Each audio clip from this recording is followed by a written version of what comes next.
And welcome back. Well, our next guests are here to tell us about a heroin task force that was formed last year because of an increase in problems associated with heroin.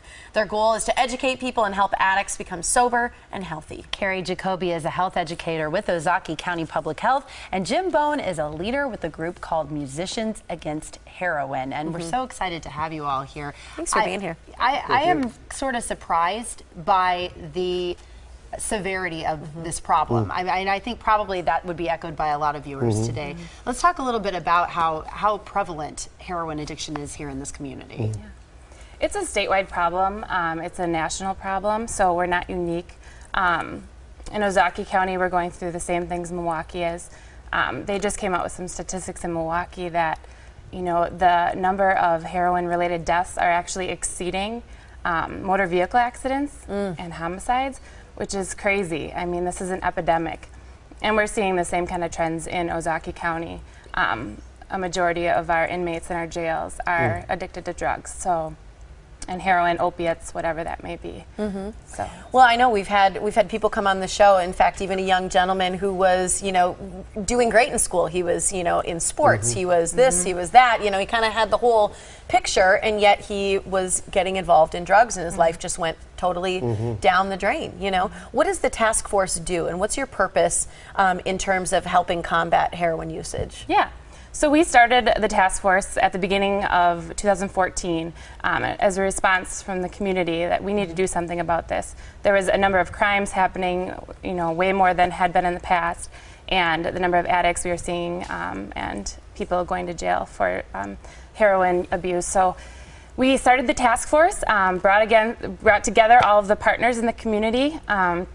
And that includes our sheriff's office, our hospital systems, United Way of Northern Ozaukee, the health department, human services, all the great organizations, and just general community members.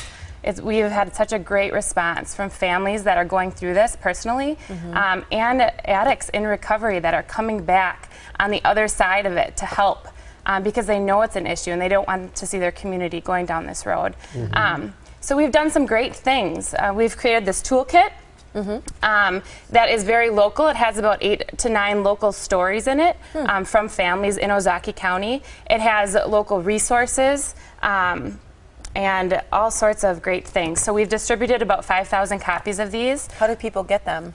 We have some left at the health department, and we've pretty much gotten rid of them all. So maybe we'll look to printing some more.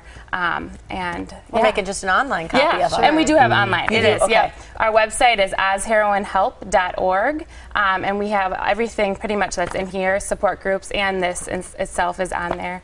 And some of the other great things we've done, we're working with our providers and our hospitals at looking at the opiate prescribing and how that can be monitored and done in a gateway almost? Yes. So the #1 risk factor to heroin use is opiate abuse, so using prescription medications and getting addicted to those. So it's really, you know, when we talk about the continuum of prevention to treatment and recovery, we have to be looking at the prevention side of things and making sure that it starts there where people are getting prescribed heavy narcotics. So.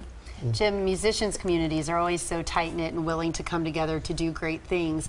And this is a fantastic event that you all are going to be putting on. Talk a little bit about why this is an important cause for musicians in Ozaukee County to come together behind. Well, I think driving toward the notion of raising awareness in a community that may not be sure that there's really a problem there.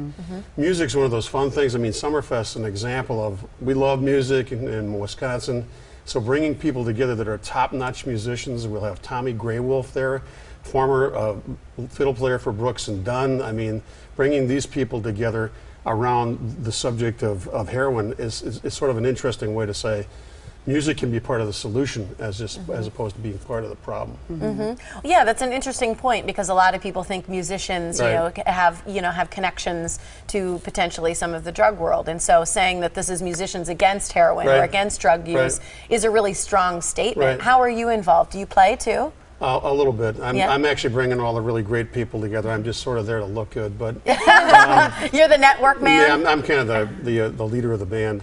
But just there's so many wonderful musicians in the area. The Milwaukee community is filled with them. Yes. But also they've been all touched by either a family member or someone close to them that have actually lost lives. And so when I talked to them a couple of months ago, they said, let's do this, let's bring it together. They're very interested in helping out. They're very interested in drawing attention to the problem so that, candidly, so that young people know that there's resources out there, like what Kari has, and that there's hope, and that things can change. That's really what we're driving toward. And the event we've been talking about is coming up on the 25th, and it is at the Port Washington Band Shell, and it's free. It's at 7:30, so come out and just network with everybody, have a great time. Whether you've been touched by heroin directly or not, you may find out that in some way, you have. So come out and support such a wonderful cause. There's the information for you.